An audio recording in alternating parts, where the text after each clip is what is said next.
Kiamat sudah pasti bakal datang. Hanya saja kapan hari akhir itu akan tiba hanya Allah Subhanahu wa Ta'ala saja yang tahu. Setiap muslim wajib mengimani akan datangnya zaman akhir tersebut. Sudah banyak yang memberitahukan tanda-tanda datangnya hari kiamat. Sebagian tanda-tanda itu sudah terjadi. Ada yang buruk, ada yang baik. Lalu sejumlah ulama memprediksi kiamat akan datang di hari Jumat. Prediksi ini memang ada dasarnya. Terdapat hadis sahih yang menjelaskan bahwa hari kiamat terjadi pada hari Jumat, sebagaimana diriwayatkan dalam Sahih Muslim. Menurut Imam Al-Munawi dalam Syarah Jami' Al-Saghir, hari kiamat itu terjadi pada hari Jumat di antara waktu subuh dan terbitnya matahari. Hanya saja tidak bisa diketahui hari Jumat kapankah hal itu terjadi. Ini adalah masalah gaib.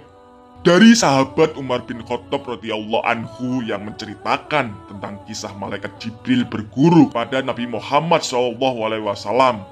Jibril berkata, "Mohon jelaskan kepadaku tentang kiamat." Rasulullah menjawab, orang yang ditanya itu tidak lebih tahu dari yang bertanya. Kalau begitu, mohon dijelaskan kepadaku tentang tanda-tandanya. Rasulullah menjawab, saat budak perempuan melahirkan tuannya, saat engkau melihat orang-orang yang tidak beralas kaki, tidak berbaju, miskin dan pengembala kambing berlomba-lomba mendirikan bangunan. Dari hadis itu terlihat bahwa tidak semua tanda kiamat itu buruk. Tanda kiamat bermacam-macam jenisnya, ada yang baik, ada yang buruk. Ada yang tidak ada kaitannya dengan baik dan buruk. Munculnya Imam Mahdi dan turunnya Nabi Isa di akhir zaman itu adalah tanda yang baik. Imam Nawawi dalam kitab Al-Minhaj Syarah Sahih Muslim menjelaskan tidak semua yang Nabi SAW kabarkan tentang tanda-tanda kiamat otomatis menjadi haram atau tercela.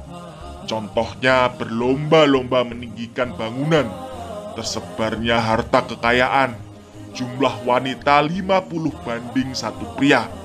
Ini semua bukan sesuatu hal yang haram tanpa ada keraguan. Ini hanya sebagai tanda, dan yang namanya tanda tidak disyaratkan hal tersebut.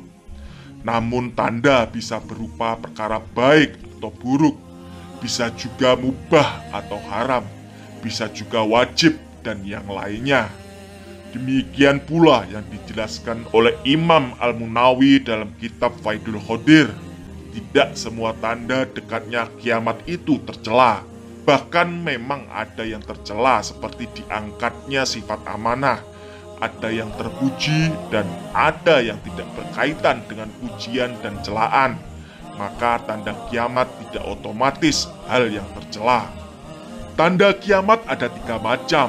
Yang pertama, tanda yang tercela atau mazmumah, wajib ditinggalkan, seperti tersebarnya zina, riba, dan lainnya.